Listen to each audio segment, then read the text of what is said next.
2013, somewhere in the near future. So that's kind of where he's at from it. With it, also he differs in Sitchin in that he thinks it is a binary star system, not a planet. So he thinks it's a brown or red dwarf star.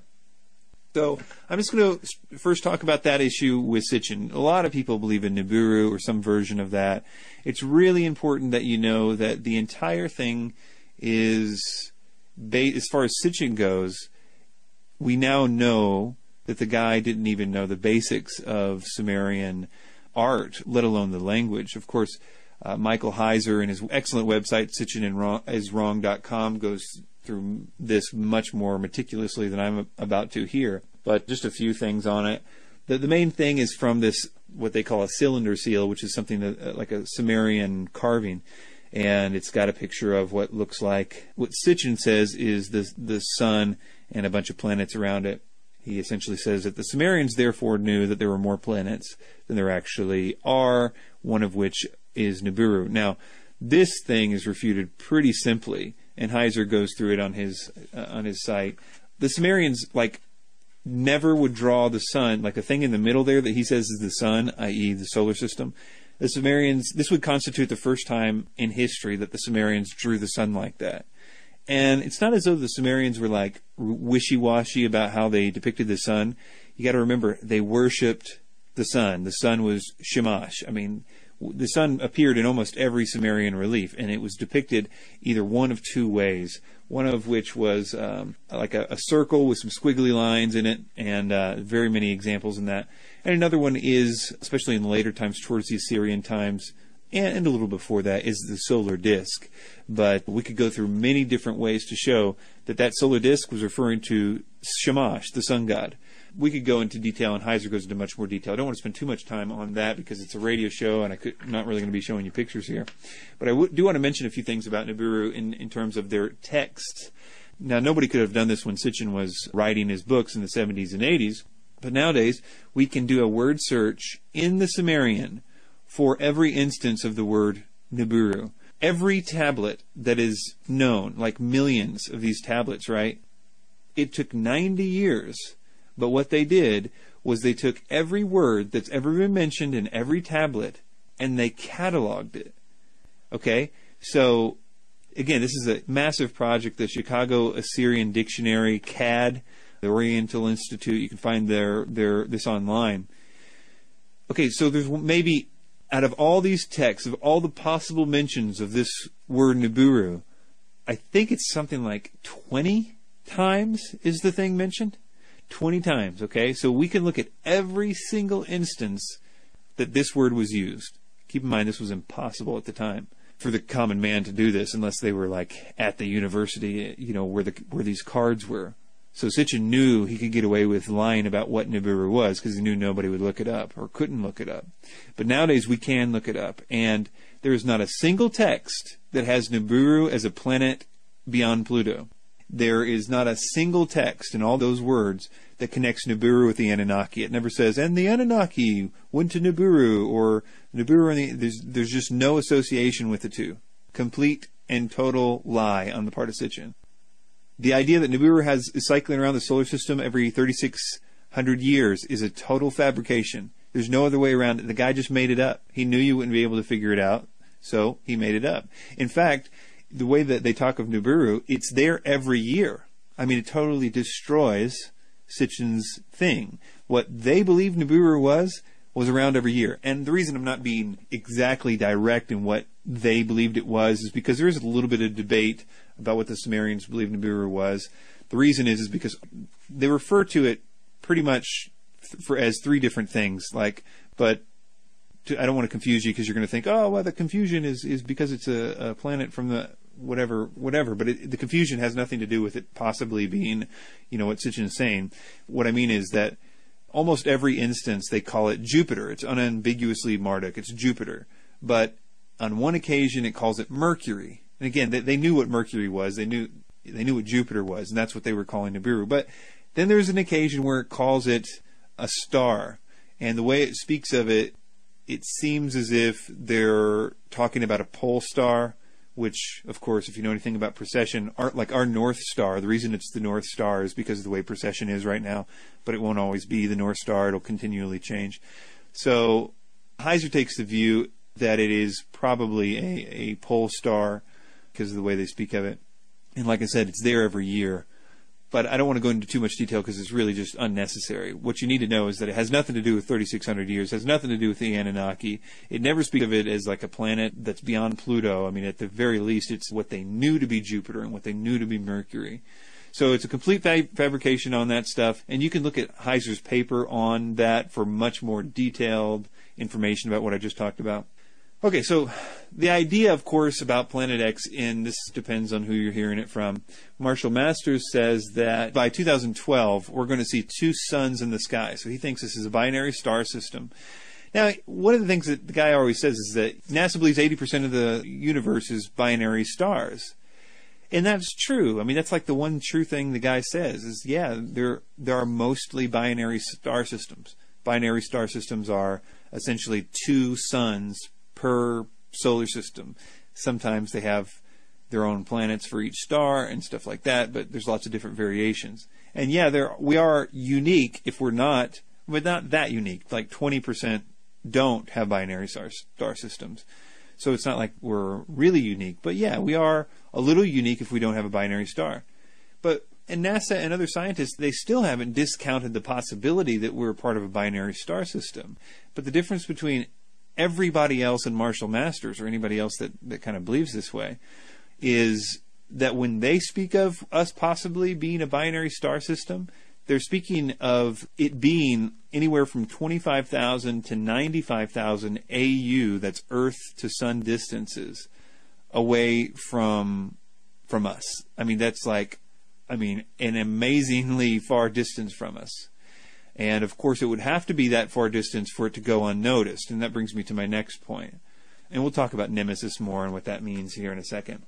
My next point is, I talked a lot about this in the last episode, so I will only briefly touch on it, is lack of gravitational effects. If there was a supermassive or even just kind of massive object even approaching our solar system, we would know it. I have a little bit more information about what I was talking about last time. With amateur astronomers and everybody else, they know the planets are where they're supposed to be because of the consistency of our solar system. Everything's doing what it's supposed to be doing in our solar system. That's why astronomy programs are perfectly accurate. That's why when NASA sends a satellite to intercept a comet and all this other stuff that it does that seems like impossible, it all works because everything's doing what it's supposed to be doing, essentially. Planets are where they're supposed to be based on their mass and other, laws of planetary motion and stuff like that. Now, I talked a little bit about the history of that before, and I'll mention it briefly. But if a object comes in our solar system, it will mess that up. Even if it messed it up just a little bit, it would be immediately noticeable, not just to NASA. We don't have to wait on NASA for this. This would be something that every amateur astronomer in the field would tell you about the next day. If all of a sudden the astronomy programs are off, or, they're always looking for something called occultations that passes in front of an object. Like, you can study a star or something else that's really far away a lot better if you wait till a planet gets in front of it, and then as those moments when it starts to appear out from the backside of a planet, you can actually see stuff that you wouldn't normally have seen. So it's a really important part, a thing that amateur astronomers do. And none of that would, of course, work if the planets weren't where they're supposed to be when they're supposed to be. So the minute that they're not where they're supposed to be, everybody would know it. And the minute that an object comes even kind of close to us, that won't be that way. Mike Brown, the guy who was instrumental in demoting Pluto as a planet, said the following: there are very good limits as to what you can hide at what distances in the solar system and not detect their gravity. You could put a Mars a few hundred AU, which is 10 times more distant than Neptune, 10 times bigger than our solar system, further out, and everything would be fine. That's the size of Mars. You could put Jupiter a few thousand AU, that's 1,000 times the distance of Neptune, and again, you're safe. There might even be things out there that we might find. He goes on to say, it's not impossible that the sun has a brown dwarf companion, but to be hidden from us, it would have to be much, much further out than the Kuiper belt, maybe like 100 times further. And at that distance, its effects on the Earth are pretty much zero. Now, a brown dwarf star in our near solar system, there have been models of this, I think I talked about it last time, of this thing coming in our solar system, what it would do to our planets and stuff like that. It's amazing. We wouldn't be saying stuff like, oh, you know, the sun is getting hotter. We would be saying, hey, our calendars no longer work and everything is going crazy. And that's before it even gets that close to us. So I just want to really, really reiterate that this thing would be extremely noticeable, even if you take all the theory. Anybody that has a Planet X theory has to do this thing first. They have to explain why nobody can see it, why you can't hear, smell, taste, touch, why it's invisible to every known possible thing. And so they come up with all kinds of theories, some of which we'll talk about in a minute. But the main thing they can't and don't have an answer for is why can't we feel it? Because the gravity is the thing that would do it, even if you gave them that it was somehow invisible. And of course, if this thing is as big as it's supposed to be, it would be occulting stars behind it, even if it was black and had no light, which is altogether impossible anyway. But especially if it's a brown or red dwarf, yeah, they're dim at certain distances, but when they're close, they're like a star. So yeah, if this thing is close, not only would it be bright, but I'll even give them, okay, let's just say it's not bright for some ridiculous reason, it would still be blocking out a whole bunch of stars if it was close. And so some people say it's coming from the south. You see, all the planets are going around the ecliptic, okay, which the ecliptic is a flat, if you just, the middle of the sun is the ecliptic, and all our planets are basically not exactly right on the ecliptic. They're actually on various, but they're basically more or less on the same plane, orbiting the sun, except for Pluto, which has a slightly irregular orbit. And so they say, no, it's not on the ecliptic. It's going, in a sense, in an up-down way, a perpendicular to the ecliptic. And so it's going to come at us from the south, from the South Pole, and we'll talk about the South Pole telescope. Even if it was doing that, it's not going to escape the gravity effects of the sun. I mean, that's like an elementary point of Newton's laws of gravity, that a sphere will act, gravitationally act in all its directions, not just on the ecliptic. The reason why things, orbit in the ecliptic ultimately is because they orbit to each other's center of their mass.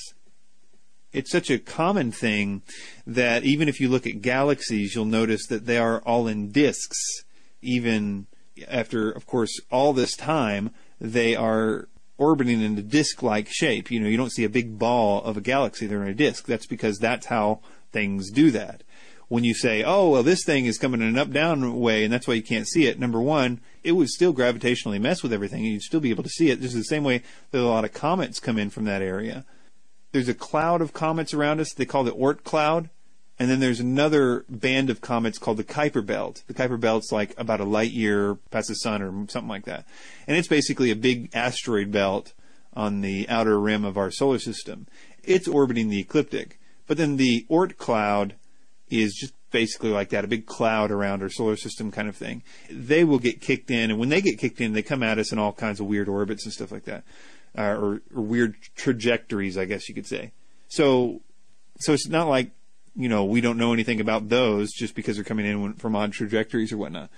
So not only is that wrong, the idea that it's coming from the south is just a way for them to say, oh, well, here's one reason you can't see it.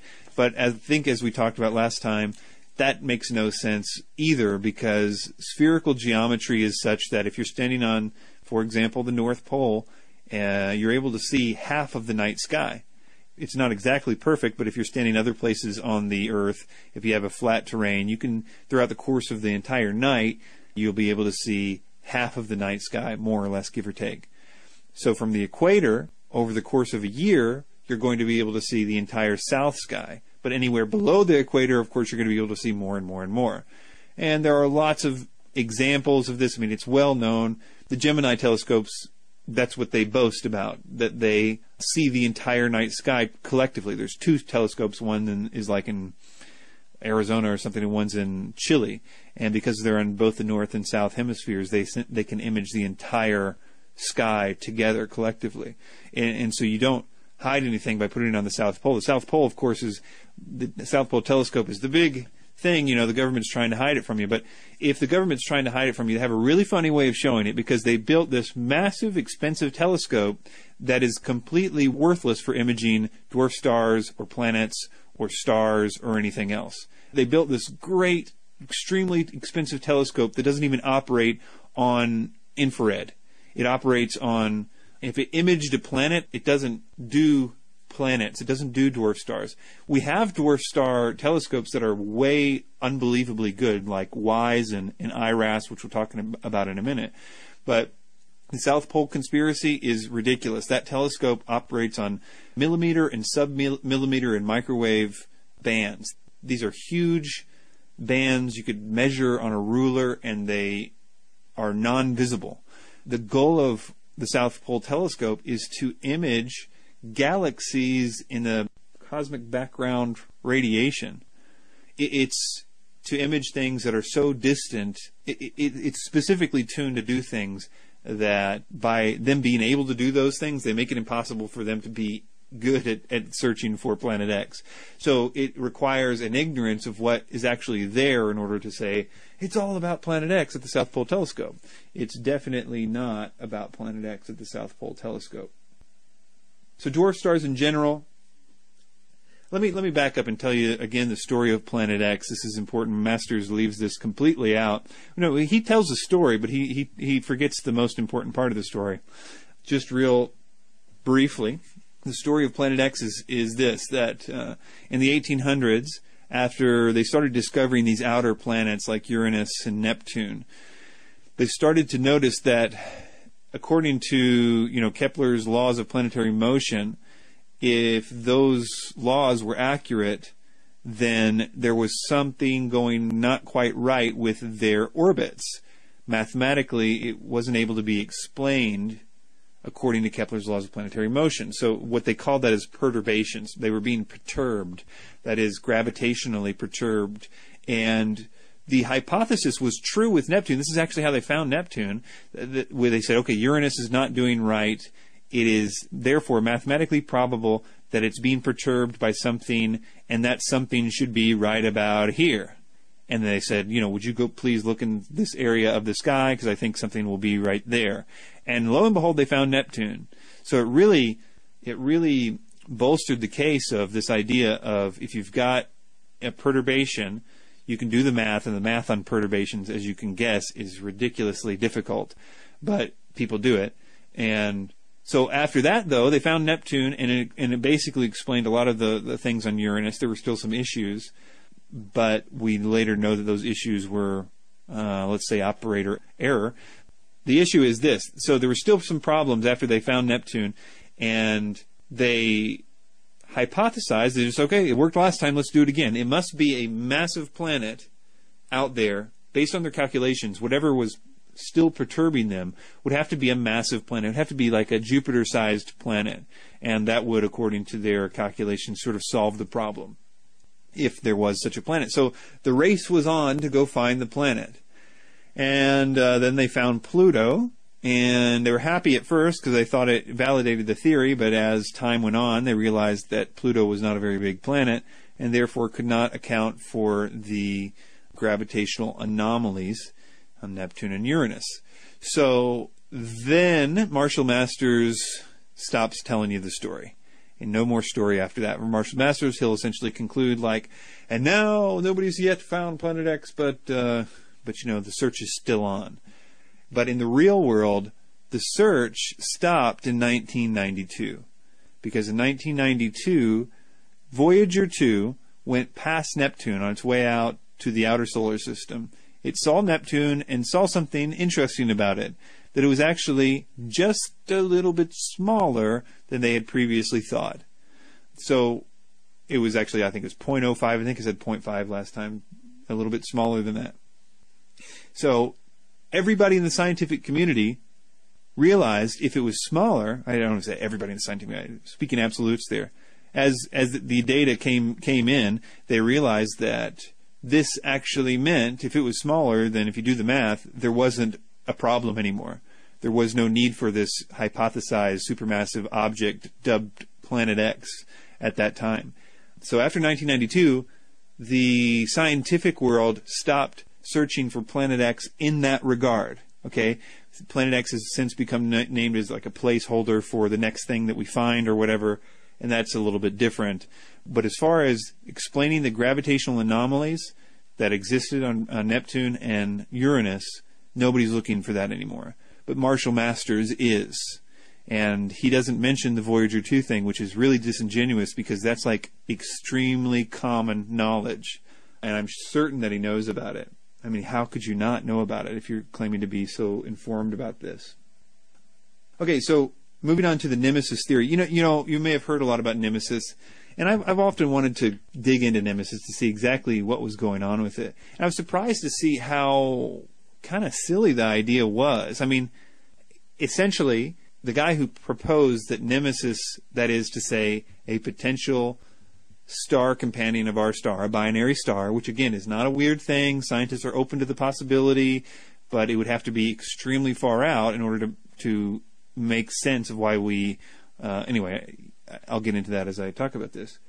The reason why it was proposed is because of a perceived cycle of mass extinctions in the geological record, which seem to occur more often at intervals of about 26 million years. So there was this belief that, according to the geological record, every 26 million years, not 1,000, we're not talking about the precession here. We're talking about a totally different periodicity of the 26 million year cycle that was believed to be an extinction event every 26 million years. First of all, that was even just one of many things that essentially would try to solve that problem. The idea was that, okay, so every 26 million years, maybe something orbits in a certain way in the Oort cloud. Remember that when I talked about that thing that was on the outside of our solar system? Maybe it's kicking in some comets from that Oort cloud every 26 million years, and that's why we're getting hit by that more often. Now, since then, and that would be just one of many reasons, right, if such a thing was true. And that was widely even admitted by the people that proposed this theory, the guy that proposed it, and later proponents of it. So, anyway, the evidence now is that such a 26 million year period does not exist, and the belief that it did exist was based on, I think, what they call statistical artifacts or something like that. I'll read what it says here. In 2001, Corin Baylor-Jones did an analysis of the crater. In 2011, Corin Baylor-Jones did an analysis of the craters on the surface of the Earth and reached the conclusion that the earlier findings of simple periodic patterns implying periodic comet showers dislodged by hypothetical Nemesis star to be statistical artifacts, and found that the crater record shows no evidence for Nemesis. However, there was a study a year before that one that says this, that's by Merlot and Bambach, found strong evidence in the fossil record confirming the extinction event periodicity originally claimed by Roppen and Sepkoski in 1984, but at a higher confidence level and over a time period nearly twice as long. Okay, so now the people in 2010, before the ones that said there was no periodicity, that was statistical artifacts, before that, the people said, okay, yeah, there is some kind of periodicity, but it's twice as long. So that would indicate twice as long orbit. One of the big things that people say about Nemesis, why it can't be true, like the scientists say, okay, like this is what the guy came under heat because he said it was a 95,000 AU, which is 1 light years away. Anything in an orbit of that far away from the sun is so close to the breakaway, what do they call it, the breakaway distance or something like that, of the sun's gravity. I mean, you're just so close. It's such a weak gravity at that point that you're just so close to being out of there. So they said nothing at that could have a regular orbit because it's such a weak gravitational field at that distance. The orbit would be so weak it could never be consistent, certainly not 3,600 years, as Sitchin said. But anything that far away, especially like Nibiru, would be so vulnerable to every sort of influence because of such a weak thing. It would be, to say that it was a regular orbit I'm getting a little off topic here. But what I want to say about this is that what most people have discounted Nemesis now is because of WISE. WISE is the second generation infrared telescope that specifically searches for brown and red dwarf stars, and if there was anything in our solar system or close, it would have found it. Now, the jury's still out with WISE because it still needs a little bit of time to collect some data. They take multiple this thing literally takes pictures of the entire sky, like the entire known infrared sky. So there's a lot of data to go through. But what we do know is there's nothing big close. But they still don't rule out the possibility that there's a brown dwarf companion star, but it would be one of those really distant ones. I mean, there's nothing close, but maybe it's one of the distant ones. But they won't know for sure until the other data is compared. Essentially, they need to have two pieces to compare with to see which one's moving. But to make a long story short, there's nothing close. And if they are, WISE will find it. And WISE is the second generation of something, an infrared telescope, one of which is a really big problem for Marshall Masters' theory, IRAS, in '83. Let's talk about IRAS. I don't know how he never mentions this, but he actually just says that Planet X was spotted, and this is all over his website. It's in every one of his videos. He mentioned something about, oh yeah, IRAS, was reported in the Washington Times that they found Planet X and stuff like that. And that is such a plane on the ignorance of people about that. And we're going to talk about the crux of his theory here as we get into it, the solar stuff, because that's where it all falls apart for him. But this idea of IRAS taking a picture of Planet X and there being a big cover-up about it is so wrong. What happened is in when IRAS was the first thing that NASA put out there that was going to do infrared. So it was going to see stuff that nobody had ever seen before. Nobody really knew what to expect. What's going to happen when you look at the sky in infrared. Nobody knew until the data came back from IRAS. When IRAS came back with the data and they looked at it, there was these big anomalies. Of course, everything is an anomaly at that point, right? You're looking at these things, and in a press conference, they asked these scientists, what could these anomalies be? And the guy said something, paraphrasing, like, I don't know. We don't know yet. It could be anything from a 10th planet to a distant galaxy. Something very, very similar to that. The Washington Post, however, ran with the 10th planet idea, forgot about the distant galaxy part of it, and said, scientists say 10th planet found, and here's the picture, or whatever.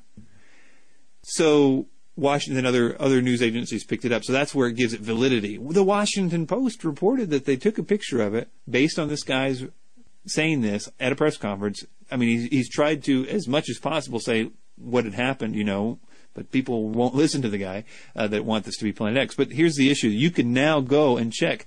Look, you can see the follow-up data. They took much better pictures of this area with much better equipment, much more detailed pictures of just that to figure out what the anomalies were. And they found out it was what they call an ultra-luminous infrared galaxy. These are galaxies. You've probably seen these pictures of like these things giving birth to stars. They're really amazingly beautiful pictures and stuff like that. If a galaxy is birthing a bunch of stars, it gives off this ridiculous amount of infrared. And so it's dubbed an ultra-luminous infrared galaxy. Of course, it's new because it's infrared, so it's one of these things that we now know exist as a result of looking at the sky in infrared. That's what it is. Everybody knows it. Nobody thinks that that's a planet. Nobody thinks it's a planet except for Marshall Masters, I should correct. To say that if somebody comes up and says, oh yeah, Washington Post reported on it and they took a picture of it, then you just tell them that they don't know what they're talking about. So, the crux of the matter with Masters is this. He basically says Planet X is really close now. I mean, 2 suns are going to appear in the sky next year. This thing is on its way. He thinks it's going to come between, I think, Mars and Jupiter. So we're talking inner solar system object. He says it's the size of Jupiter, which in itself is a blunder because no binary star is going to be under 15 Jupiter sizes. I mean, that's the smallest brown or red dwarf that we've ever heard of. There is a belief that they can get as low as 11 to 13 times the size of Jupiter because it needs to be at least that size to be able to produce the things that happen in brown and red dwarf stars in terms of the internal fusion and stuff like that. So the idea that it's the size of Jupiter is ridiculous, but I'll just go ahead and whatever, give it to him. And so let's say he knows somehow that it's the size of Jupiter, whatever. Even if it's the size of Jupiter, we'll just go with that and say that he believes that this thing is going to come between the Earth and, Mars and Jupiter. If it's that close, and it came at a regular interval, it's going to do more than, the asteroid belt and the planets are so stable, if it makes no sense if every 3,600 years an object came that close. The asteroid belt would not be stable. The asteroid belt is ridiculously stable. The planets are ridiculously stable and will continue to be so. They wouldn't be like this. We would be continually in flux if every 3,600 years something just barreled into our galaxy like that. We're not looking at the results of that. And you could just do models about that. But my point is not about that. My point is that the guy says that all this is happening, and the thing that he calls perturbations, how the only effects is, as far as Masters seems to suggest that we're going to get from this, is that a planet coming that close will mess with the sun somehow, a mechanism he fails to describe ever, which is unfortunate because it's like the crux of his everything that he says is about the sun. Somehow he's invented a mechanism in which this object coming this close does things to the sun, causes more coronal mass ejections, solar flares, solar heat, all these things. The sun goes crazy, and it's by virtue of the sun going crazy that it messes with the Earth and the other planets and causes earthquakes and causes all this stuff as a result of the sun doing it to us for the most part. Pole shifts and everything is because Planet X comes close to the sun, makes the sun do stuff to us. Are you with me? So he calls these perturbations. In this context, when you talk about perturbations, you talk about the gravitational effects that this Jupiter-sized object would have on the asteroid belt and the surrounding planets and everything else. But in light of any of that, which would absolutely crush his theory, he's got to come up with a new version of perturbations. His version is the idea that perturbations means the weather on Mars is getting different. And so essentially Mars, if you will, is being perturbed because the sun is getting hotter and it's making the polar ice caps melt. And I could get into a lot of the debates about whether that's actually happening on Mars or anywhere else or whatever, or I guess not a debate of whether it's happening, but what it's a result of, their local weather or, solar heat is a whole other situation. But I don't want to go there because I don't really know a whole lot about it. I can debunk it a different way just as easily. The thing that really kills Marshall Masters' idea is solar cycle 24. We are in solar cycle 24 right now. Solar cycles are every 11 years. The sun basically goes up and down every 11 years, giving higher degrees of sunspots, coronal mass ejections, solar flares, and at the peak of a solar cycle, obviously it gives the highest number.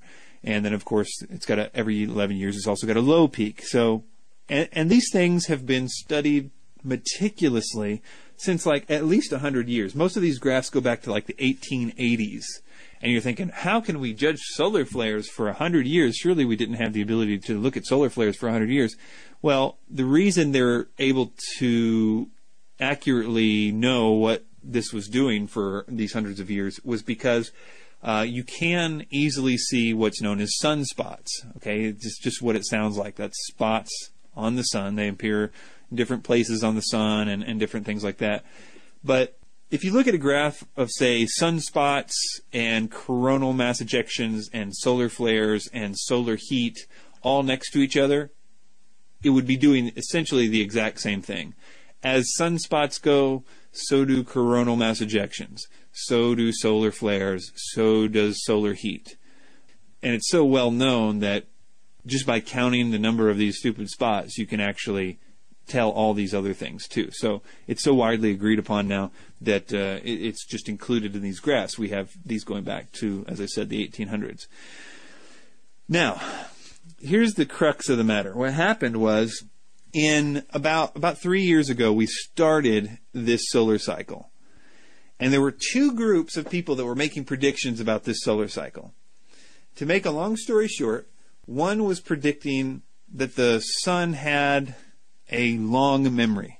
Okay, that I don't know exactly what they mean by that, but when you read about this, that's what they talk about it. One group believed that the sun had a short-term memory. Okay, whatever. Now, the two different camps were predicting two different things for the solar cycles. Like NASA was a part of the long memory camp, and they were predicting that this solar cycle was going to be the worst one in 400 years. Okay? They were predicting a 400-year huge solar cycle, the biggest ever, and I guarantee you Planet Xers and everybody else have been reading and fueling their fires with these articles from NASA, and which is not exactly the first time that they've fueled a planet or a 2012 theories. I think that there's something going on with NASA and that, but that's a whole other issue. So NASA says it's going to be the worst one in 400 years. And that's 3 years ago. That's when Marshall Masters was writing his book, The Planet X Forecast.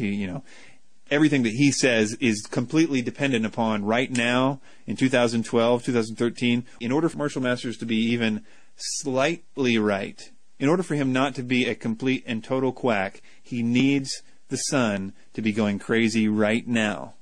Because if it's not, then he's completely wrong. So, is the sun going crazy right now? Not only is the sun not going crazy right now, what happened was none of this panned out. Basically, the crowd that said it was going to be a low number won the day.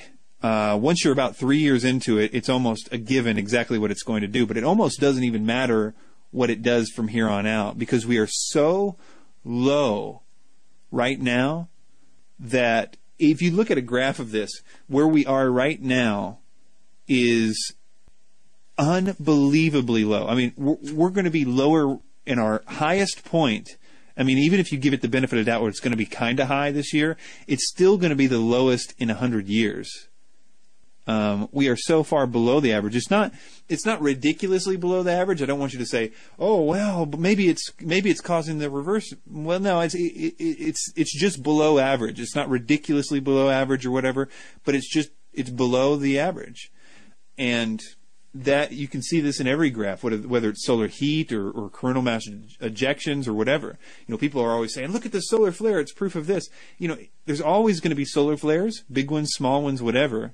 And if you're watching them consistently, and you say, "Wow, that was a big one today," yeah, but if you were watching it in one of these, big solar cycles, you would be having a much more exciting time. Yeah, there's solar flares all the time, and there's big ones, small ones, whatever. But there was a lot more and a lot different years. Do you know what I'm saying? I mean, we're looking at nothing of what was supposed to happen. Now the camps, NASA included, it's a high solar maximum this year. Nobody does, and actually they learned a lot about, I've actually seen the presentations of them sort of admitting this. Okay, we learned a lot this time. We know now a little bit more how to predict this stuff and whatever. And they learned something really specific about this solar cycle, so they say, that's important. And that will keep them from making the same mistake that they made. I'm not sure it was a mistake, but whatever. So, to make a long story short, the camps that think this is going to be a big solar cycle are gone. And the data is as crystal clear as you can get. This is, if Planet X is supposed to be messing with the sun, and the sun's supposed to be melting the caps and stuff like Marshall Masters always says, look at all the planets warming up. If the planets are warming up, if the planets are doing all this stuff because of the sun, then the question I have to ask Mr. Masters is, by what mechanism are they warming up? Because total solar irradiance is way down. Like the heat of the sun is way, way, way down. Like it was so much higher ridiculously much higher in the 2000s, 90s, 80s, 70s, 60s, the 50s. Solar irradiance was easily double what it is right now. Okay? And so in sunspots and everything else. And if there's more coronal mass ejections in the last 50 years by half than there is right now, and there's more solar flares, at least half more than there is right now, and the sun was that much hotter, what secret way is the sun now doing all this stuff that supposedly Planet X is causing? Is it a mystery new way in which the sun is causing all these things to happen? Because it's certainly not because it's getting hotter. It's certainly not because it's got more solar flares or sunspots or anything. So I'm open. Tell me exactly how this is happening. Okay, so there's something. The Kuiper Belt Cliff is something that Masters says exists, and it does exist. It basically is. We talked about the Oort cloud, of course, which is kind of a dome, and then there's the Kuiper Belt Cliff, the Kuiper Belt is kind of flat, like the asteroid belt farther out than Pluto, and basically there's a big kind of what they call a cliff, a place where there isn't any rocks kind of in it. It's kind of like a gap where there aren't any object. People have proposed number of reasons for that. Masters says, of course, it's because of Planet X, but there's lots of problems with that. First of all, people believe that it could be a massive object that's caused the Kuiper Belt cliff, essentially, pushing stuff out of its way as it goes around the thing.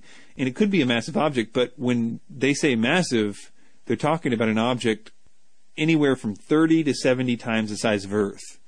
This is a small object, if it is one. Not the size of Jupiter, not anything else. That's not what we're looking at with the Kuiper Belt cliff. So if he thinks it's a brown dwarf star, or his Jupiter-sized object, whatever that would be, certainly not a brown dwarf star, but whatever you would want to say, it's not that. But a bigger problem with that is the internal contradiction there that he has, because I thought this thing was supposed to come from the south. It's going to be on the perpendicular. It's not on the ecliptic. That's how we explain the fact that we can't see it. So you can't have it both ways. Either it's orbiting up and down, or it's causing the Kuiper Belt cliff. You can't have such an obvious internal contradiction there. Now, he, of course, brings us all into biblical prophecy, even though he's, from what I can gather, extremely contemptuous of Christianity and the Bible and everything. But he uses it for his own purposes. And he says some very wrong things. Essentially, his premise is that the writers of various prophecies, of which the Bible being one, he names a number of others, which I may or may not talk about. I'll just say like what he calls the Colburn Bible, which we'll talk about in a minute. He says, they were all essentially trying to tell the world that this cyclical event comes every so often, and we need to be prepared for it. And he says that what is happening, what's described in the book of Revelation, for instance, is the same event that happened with the Noah's flood and with the 10 plagues of Pharaoh in Egypt. He said all three of those things are a result of Nibiru's various passages 3 times. Problems all over the place. Number one is that if the Bible was written for the purpose of, or at least this section of the Bible or whatever was written for the purpose of warning us about the cyclical event that supposedly happens, it really went the wrong way about it. Because what the Bible does is it goes out of its way to say what is happening in the book of Revelation is like no other time that has ever been, no, nor ever shall be. It is distinctly different. Let me give you a few examples. Everything in the sea dies. Everything in not just the salt water, but the fresh water dies. All vegetation is destroyed. Okay? This is like unprecedented, to say the least. I could go on to describe many more cataclysmic, unprecedented events. But in addition to the severity of what's being described in the book of Revelation, and comparing that to, say, the 10 plagues of Egypt, frogs and stuff like that, Egypt would have known a little bit more about this if, like, every piece of vegetation in the world perished and everything in the sea died. They'd be recording that a little bit different than a bunch of frogs showed up and then, the firstborn's sons died and stuff like that. It's just not the same thing. There's just no comparison. He goes through, his book trying to make these comparisons, but it's like completely trying to fit square pegs into round holes. It just doesn't work. In addition to the Bible's consistent reports that the day of the Lord, that is the eschatological judgment, not only is distinct, verses saying this is not going to be like anything else that your fathers have been through. You've got internal contradictions of it saying stuff like about Noah, never again will I judge the world like that. You've got places within the Bible itself that make you know that the day of the Lord is not going to be like any other time. But even more than that, and it's speaking of the day of the Lord and what's happening in the book of Revelation, it goes to some length to say that this is a specified thing that happens to a certain amount of people, to certain people, I should say. That is the wicked. The day of the Lord is just the destruction of the wicked, the day in which they get what they deserve. Okay? The day of the Lord, that's its function.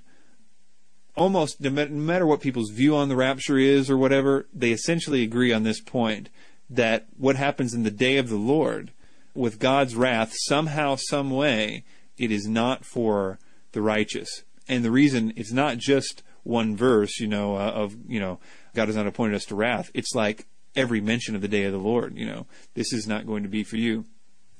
Anyway, the reverse of that, the Planet X version, is that this thing undiscriminately comes into our solar system and destroys whoever is not in a bunker or whoever's not in an ark.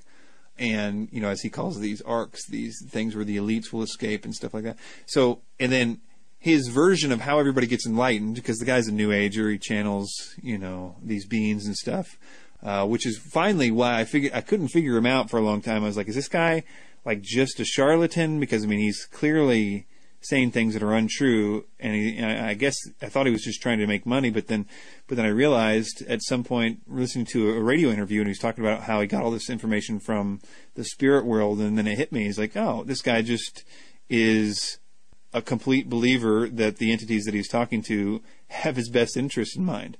Even the occultists would laugh at such a notion, that one has such blind devotion to anything that they get told, and not realizing that these things are much smarter than us, have agendas. He would be in a very small group of people that were not wary about that kind of thing, or had no mechanism for testing them, and especially if they lie to him about scientific stuff, which clearly has happened. Nevertheless, that's sort of where he's coming from.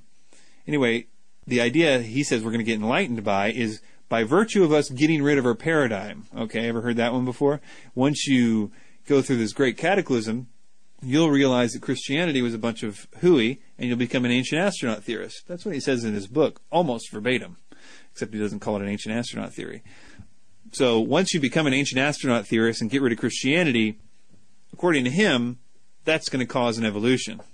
Well, it didn't work for Giorgio Tsoukalos. I don't think it's going to work for other people either, even if Planet X is going on at the same time. And of course, because that doesn't work, he has to do what I call throwing the kitchen sink at it in regard to these people that... I love it when a New Ager tries to tell you why you're going to get evolved, because that's always where the sticky part is. Well, it's going to be because the galactic alignment, which of course happened 3 million years ago and isn't going to happen for another 30 million years, so that's a lie. Demons lied to me on that one, says... well, they wouldn't say it, but David Wilcock, of course, promotes it. And others.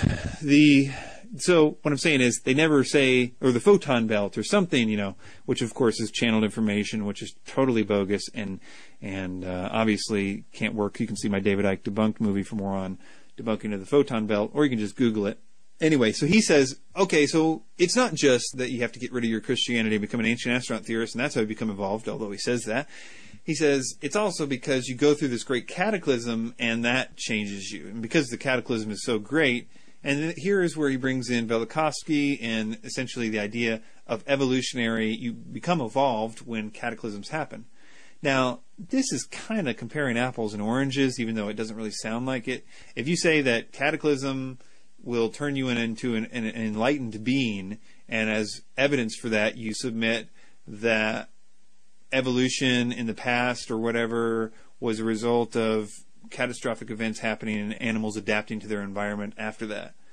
Yeah, those animals probably had to go, this is assuming that worldview or whatever, those animals, let's say a cataclysm happened and the food sources change, so they got to develop new skills or different beaks or whatever to get those food items, since there's a scarcer thing because of the cataclysm. Yeah, that would accelerate